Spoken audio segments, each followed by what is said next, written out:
સુશીલાએ દાદીજીને પૂછ્યું, બા તમને ખીજાતા આવડે? ગંગામાં નાના દીકરા સાથે રહેતા. બેય દીકરાના ઘર એક જ ગલીમાં હતા. મોટા દીકરાને ત્યાં હમણાં લગ્ન પ્રસંગ હતો. દીકરી સાસરે ગઈ અને વહુ સુશીલા આવી. મહિનો દાડો થઈ જતા ખેતીના કામે બધા ચડી ગયા હતા. સુશીલાને એકલું ના લાગે એ માટે ગંગામાને મોટાને ઘરે રોકાવાનું થયું હતું. આજે બધા વાડીએ ગયા હતા. સુશીલા ઘરના કામોમાંથી પરવારી બા પાસે આવી. બા ફળિયામાં ખાટલે બેસીને માથું ઓળતા હતા. સુશીલાએ કહ્યું, બા લાવો હું ઓળી દઉં. માથામાં તેલ ઘસી વાળમાં દાંતિયો ફેરવતા ફેરવતા એ બોલી, બા તમને ખીજાતા આવડે? દાદીજીએ કહ્યું, મારે કમાવા જવું નથી, કાંઈ કામ કરવું નથી, વહેવાર કરવો નથી, પછી કેમ ખીજાવું પડે?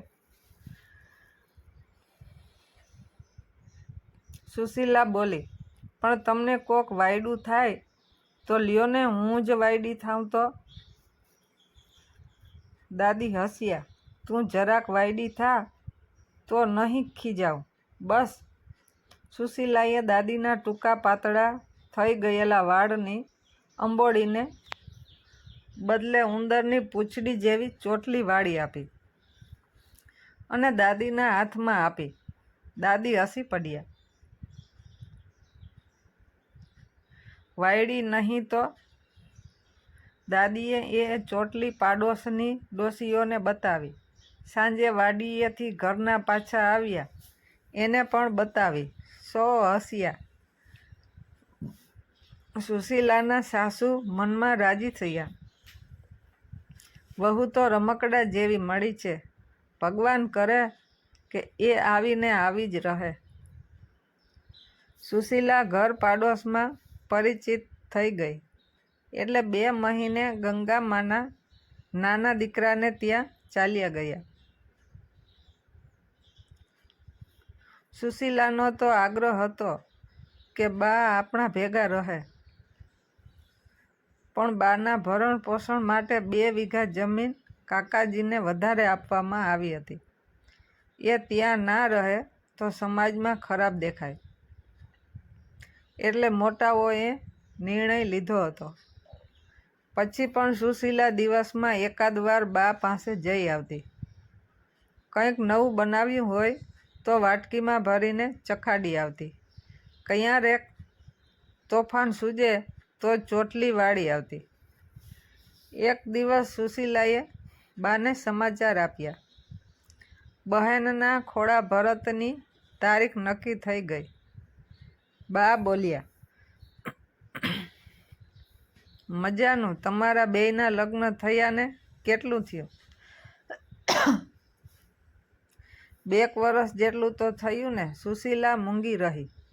બા વાત સમજી ગયા. બોલ્યા, એ તો કોકને વહેલા મોડું થાય, સૌ સારાવાના થઈ રહેશે. મોટા દીકરાની દીકરીને સુવાવડ કરવા તેડી લાવ્યા. દીકરો આવ્યો. સમય થતાં સાસરિયા તેડી ગયા.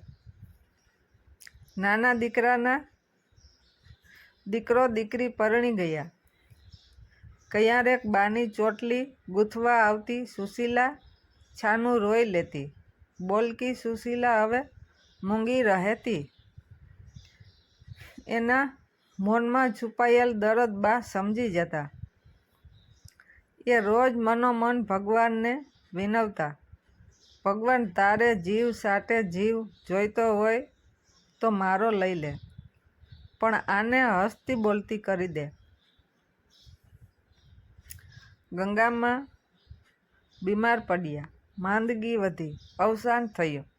1 મહિનો પણ પૂરો થયો ન હતો ત્યાં સુશીલાએ ઘરમાં ખુશ ખબર આપી. એકાંતમાં પતિને કહ્યું, મને દીકરી જ આવશે, આપણે એનું નામ ગંગોત્રી પાડશું. પતિએ પૂછ્યું, તને દીકરી જ આવશે એની ખાતરી કેમ કહેવાય? સુશીલાએ કહ્યું, બાઈએ એકવાર મને છાની રાખીને કહ્યું હતું કે તારા નસીબમાં બીજો જીવ નહીં હોય તો હું જ તારી દીકરી થઈને આવીશ.